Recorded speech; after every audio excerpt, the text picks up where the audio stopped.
Property taxes drive me crazy. Property taxes drive me mad. Property taxes cost me money. Property taxes make me sad. Why?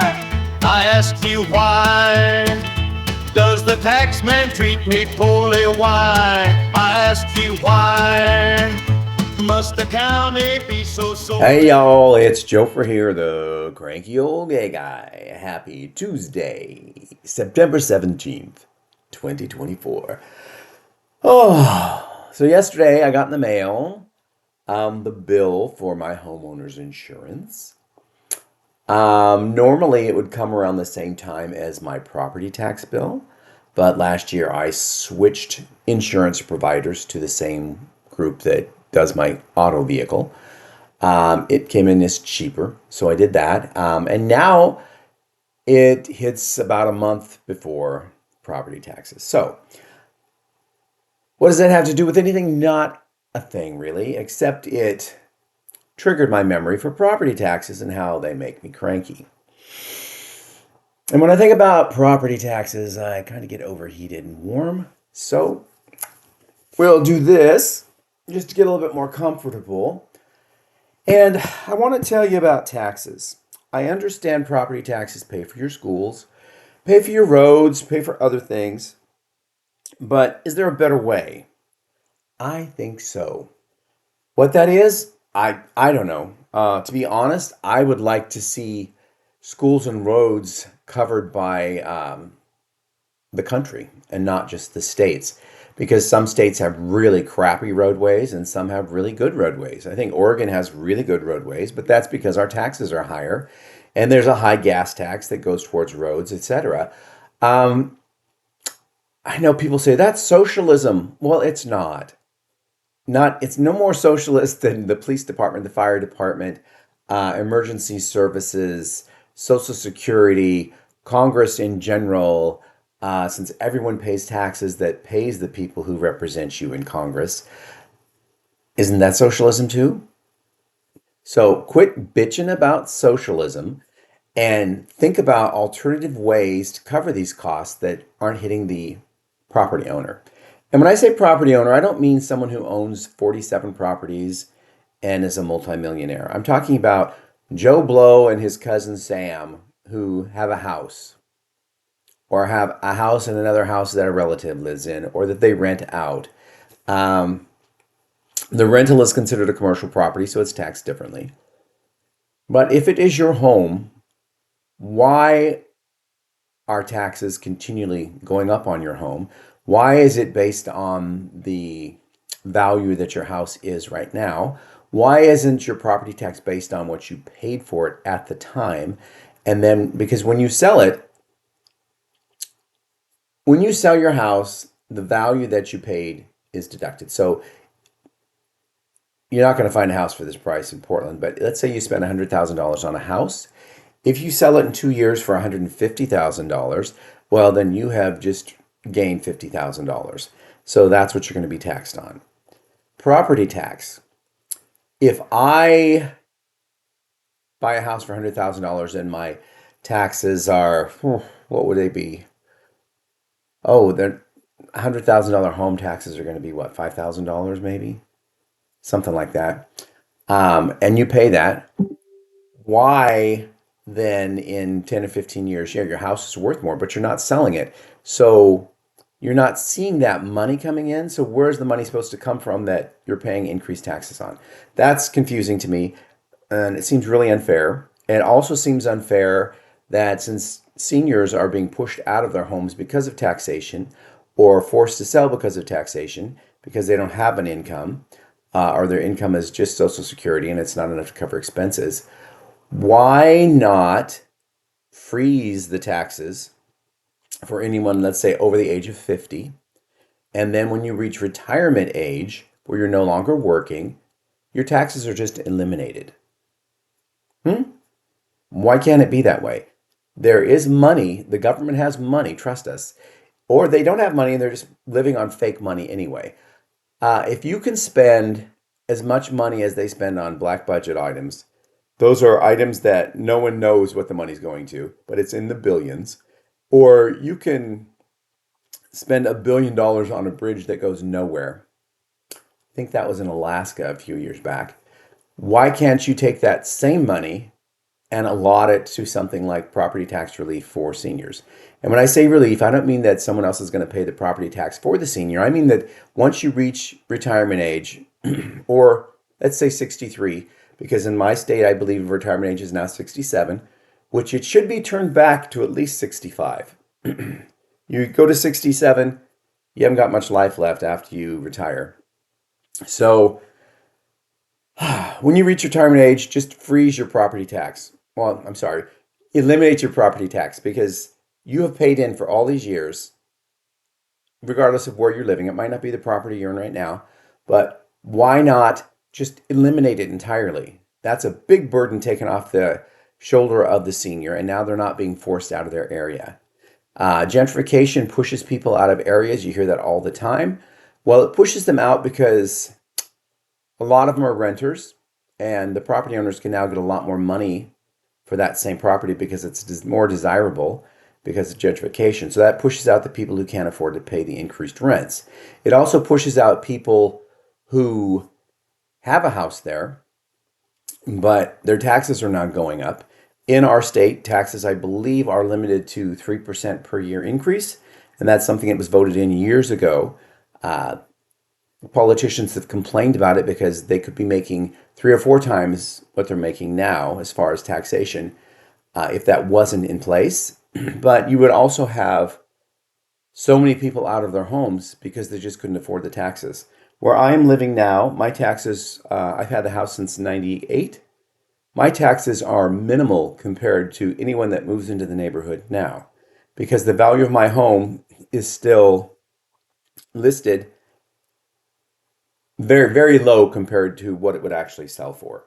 So if I was to refinance my house or sell my house, or for some reason the property tax is reevaluated here, I would be paying 3.5 to 4 times more than I'm paying now for taxes, property taxes.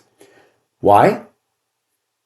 Because that's the way the city works, and it's not the way the city should work. This city should try to eliminate property taxes, period. I don't understand why, when you buy something, you are taxed on it repeatedly and repeatedly and repeatedly. It's like over and over. Yeah, because that's what repeatedly means, over and over.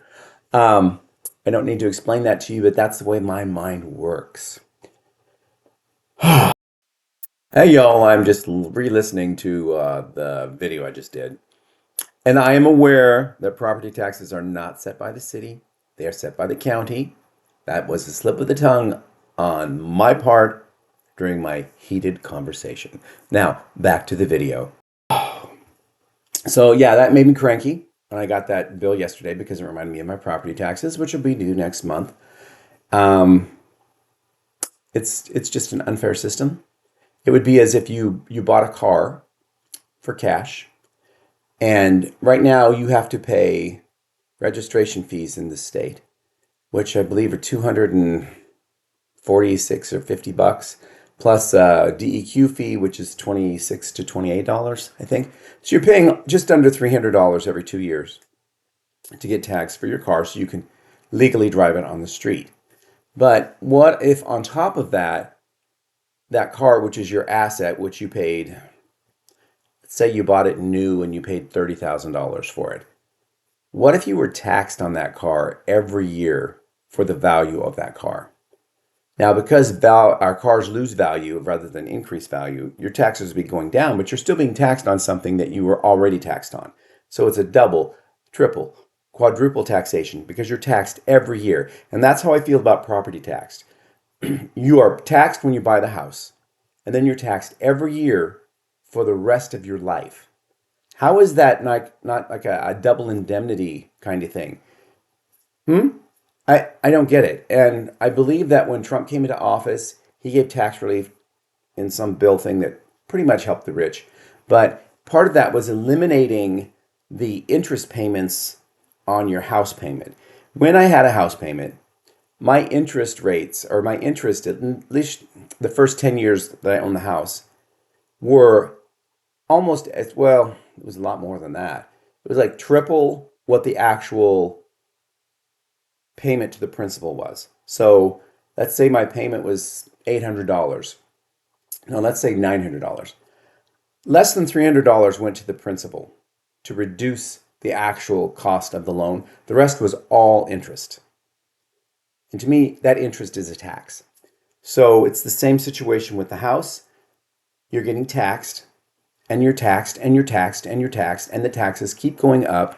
So you're being taxed repeatedly for the same thing, yet you haven't done anything. On paper, it might have increased in value, but you're not seeing that value in your hand. So how is that even legal? I struggle with that. I understand that the state wants money, the city wants money. I get that. And I'm not one for a sales tax, because sales tax usually hits the poor a lot more than the rich. That's just the way that is.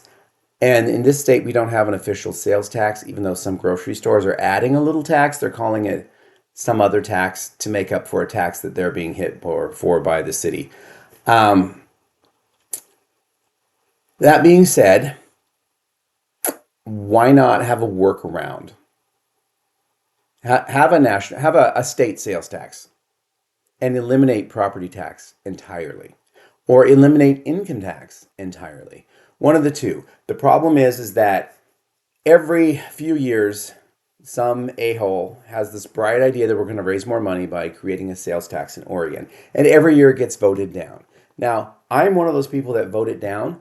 Would I vote for it if it was guaranteed that it would eliminate entirely the state income tax, or it would eliminate entirely the state property tax?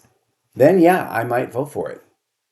But the way that politicians and greed works, that would never be the case. They might say they're going to do that, and then once it's in place, much like the city of Portland and their school bonding, once something's in place, they don't get rid of it. No, they don't. They just keep extending it and extending it. So I have probably 4 to 6 bond issues on my property tax. My taxes are still limited to that 3% increase per year, but on top of that, you have a school fee and a parks fee and environmental fee, and then you have the school fees, and you have a transportation fee, and all of these fees are things that were bonds that the city or the state has put forward, and it went through an election, and they were voted in. And it's usually voted in because they're during special elections. Someone comes up with a bright idea that we want to, let's have arts tax. Yeah, Portland has an arts tax where you pay $35 a year that supposedly puts arts back into school. Well, my question is, school funding is already funded by property tax. So why didn't you just increase property tax and let the schools put the money back in? Instead, they tax everyone over the age of 18, $35 a year to help provide arts funding in the schools. However, I don't believe all of that money goes to the schools. And why do I say that? Because the first year it went into effect, they bragged about how much money it was going to bring in, and then they announced that like half of the money went to a private nonprofit museum called the Children's Museum, because it's arts based, and sometimes schools take field trips and go here. It's like that didn't put arts back into the classroom. That didn't pay for art supplies. That didn't pay for an art teacher. That was just someone's private little set aside that wasted all of that money. And by the way, I believe that museum is now out of business after 4 or 5 years of being funded by the arts tax. So where's that money going now? Who knows? Why is it still in place? Well, because the city keeps extending it. Yeah, they do. Is it voted on? When it's voted on, it's usually a special election, which means that the only people that turn up for those elections or bother to respond to those elections are the ones that are for it. When there's a special election, I don't believe the voter turnout is anything like a regular election, because if it was, you would have all sorts of opposition people saying, hey, this is what this is really doing, vote against it.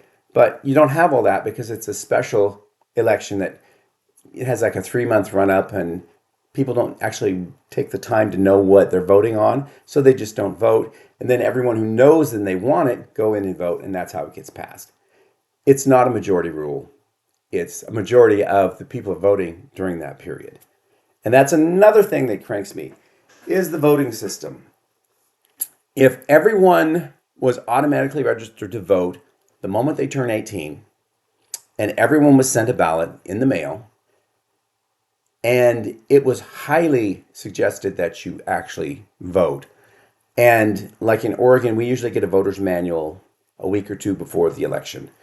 I try to get my ballots in 2 or 3 days after I get that booklet, because I will actually go through the booklet, and I don't read everything, but I skim everything that pertains to me, because the booklet is really thick and it has a lot of stuff that I can't vote on because it's not in my district. They're not my representative, etc. But I do go through and I know what the issue is and how much it's going to cost and if it's going to raise my taxes or not. And for the most part, if it's going to raise my taxes on the property, I will vote no, because nowhere does it say that it eliminates the bond that was there before. Like you might have a bond pass that's going to run for 5 years, but 2 years down the road, another bond is voted on. Well, we already have the bond from 3 years prior, so why are we voting on another one? And that bond in the past just isn't talked about. So now that everyone goes, oh yeah, let's save our schools, so we pass another bond. And then you get your tax bill and you have 2 bonds on there. So why isn't there a rule that says you cannot pass another bond on this issue until the previous bond has expired?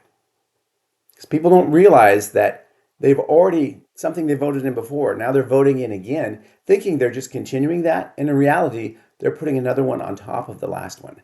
So that should be illegal too, and that makes me cranky. And that's all I'm going to say on this subject, because I think I have cranked enough this morning. I don't know what it's like where you live, but I think the Oregon tax system needs to be revamped big time.